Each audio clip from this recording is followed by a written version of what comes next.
سب دیکھنے اور سننے والوں کی خدمت میں محبت برا سلام۔ اچھا جناب، یہ پاکستان کا شہر ہے جناب، چناب نگر رہوا، اور وہاں پہ میرا خیال ہے کہ ایک بارش ہوئی یا دو بارشیں ہوئی، اور ہمارے نمائندے نے وہاں سے یہ ویڈیو بنا کر بھیجی۔ جو حالات پاکستان کے ہیں، یہ تو ایک شہر آپ کو دکھا رہے ہیں، لیکن پورے پاکستان میں، خاص کر پنجاب میں، ہر طرف پانی پانی۔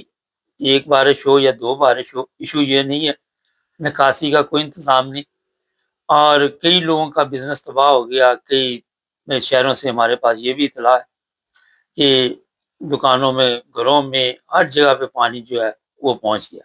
اچھا، یہ سیلاب کا پانی نہیں تھا جو ابھی آپ کو دکھا رہے تھے، اور مریم صاحبہ کے دعوے یہ ہیں کہ ہم نے ستھرا پنجاب بنا دیا، اور بڑے بڑے دعوے کہ پنجاب کو کوئی کہہ رہا پیرس بنا دیا، کوئی کہتا پاکستان میں دودھ اور شہد کی نہریں بہہ رہی ہیں۔ لیکن جو نظر آ رہا ہے وہ آپ سب کے علم ہے۔ تھوڑا سا اس شہر کے بارے میں بات کرنا بڑا ضروری ہے۔ یہ جناب، جو چناب نگر رہوا ہے، یہاں کے جو بڑی تعداد میں لوگ ہیں وہ یورپ، آسٹریلیا، امریکہ، کینیڈا، مختلف ممالک میں ہیں، اور بڑی رقم وہاں سے بھیجتے ہیں۔ یہ میں آپ کو بتا رہا ہوں، بینکوں سے آپ جا کے چیک کریں تو کافی رقم یہاں پہ ہوتی ہے۔ یہ دیکھیں، یہ سڑکوں کے حال آپ خود دیکھ لیں ذرا۔ یہاں پہ کیا اگر دو چار بارشیں آ جائے تو بندہ کس طرح زندگی گزارے گا، کس طرح؟ جب نکاسی کا انتظام نہیں، سڑکیں نہیں، ہر طرح برا حال، یہ دیکھے ذرا۔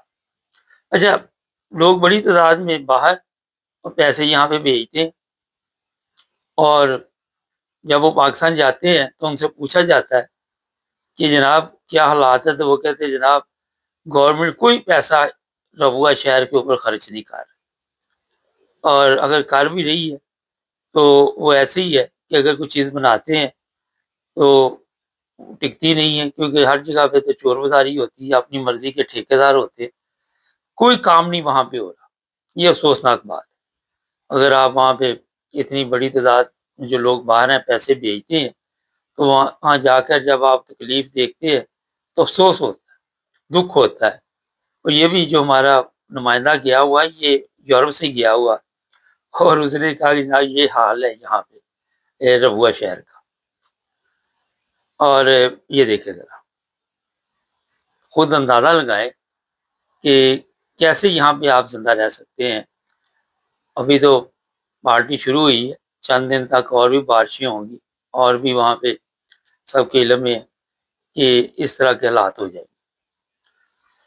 تو مریم صاحبہ، بات یہ ہے کہ ٹھیک ہے کشمیر آپ کا ہے، نواز شریف صاحب کا ہے، مگر جو پنجاب کی حالت ہے وہ آپ کو سامنے نظر آ رہی ہے۔ لوگ آپ کا مذاق اڑا رہے ہیں، ویڈیو ڈالتے ہیں اور مختلف آوازیں لگاتے ہیں، اور یہ اگر دیکھا جائے تو یہاں پہ جو رہوا کے لوگ ہیں وہ بھی کافی اچھے لوگ ہیں، کھاتے پیتے ہیں، اچھی زندگی گزارتے ہیں، مگر سمجھ سے باہر ہے کہ ان کے حقوق کے اوپر کیوں ڈاکہ ڈالا جاتا ہے، اور کیوں نہیں اس شہر پہ پیسے لگائے جاتے۔ آئے دن یہاں سے کمپلین آتی ہے۔ ساتھ چنیوٹ ہے، وہاں بھی یہی حالات ہیں، وہاں بھی اسی طرح کا معاملات ہے۔ احمد نگر ہے، لالیاں ہے، تو وہاں سے بھی ہم نے جب پتہ کیا تو انہوں نے کہا جی بارش ہوئی ہے تو یہ سارا کام ہو جاتا ہے یہاں پہ۔ تو ان شہروں پہ توجہ دے، آپ کی بڑی مہربانی۔ جو لوگ بھی یہاں پہ کوئی لیڈر شیڈر مقرر، آپ کے کونسلر ہوتے ہیں، وہ نعرے بڑے لگا رہے ہوتے ہیں کہ ہم نے جی بڑا کارنامہ انجام دیا، لیکن کام شام اس شہر میں کوئی نہیں ہو رہا۔ کوئی دور دور تک ایسی چیز نظر نہیں آتی۔ 10-12 سال پہلے میں گیا تھا تو وہاں پائپ پڑے ہوئے تھے، پتہ نہیں وہ بھی ابھی تک مکمل نہیں ہوئے، کیا کہاں تک پہنچا ہے۔ تو ہمارا کام ہے توجہ دلانا، اور آپ کا کام ہے توجہ دیں، کم از کم دیکھیں لوگوں کی مشکلات کیا ہے، یہ پانی کے معاملات جو ہیں ان کو اچھے طریقے سے حل کرے۔ یا یورپ میں بارشیں ہوتی ہے، ٹھیک ہے پانی آ جاتا ہے کسی جگہ پہ، لیکن یہ حالات نہیں ہوتے جو وہاں پہ ہیں۔ اور اس بار کیوں گورنمنٹ غور نہیں کرتی، افسوسناک ہے۔ اور وہاں پہ رہنے والے لوگ کن مشکلات سے گزرتے ہیں، کن حالات سے گزرتے ہیں، اس کا اندازہ تو وہی لوگ کر سکتے ہیں۔ یہاں یہ دیکھیں، یہ سڑکوں کی حالت دیکھیں، پہلے سڑکیں ہیں ہی نہیں، وہ مٹی بجری پتہ نہیں وہی نظر آ رہی، کوئی چیز نظر ہی نہیں آ رہی یہاں۔ لیکن انہوں نے پیسے پوسے لے لیے ہوں گے، بل بنا کے وہ پیسے لے لیتے ہیں، کام ہو نہ ہو لیکن پیسے آپ کو پڑ گئے۔ افسوسناک ہے، بس کیا کہہ سکتے ہیں، دکھ ہوتا ہے یہ چیزیں دیکھ کر۔ پورے پاکستان میں، پنجاب میں جب لمبی لمبی یہ لوگ چھوڑتے ہیں، کام کوئی بھی نہیں، کوئی ستھرا پنجاب، وہ لوگوں کی تنخواہیں نہیں ملتی، وہ بیچارے سڑکوں پہ آئے ہوتے ہیں۔ خیر، ہمارا کام ہے توجہ دلانا، چینل کو سبسکرائب کرنا۔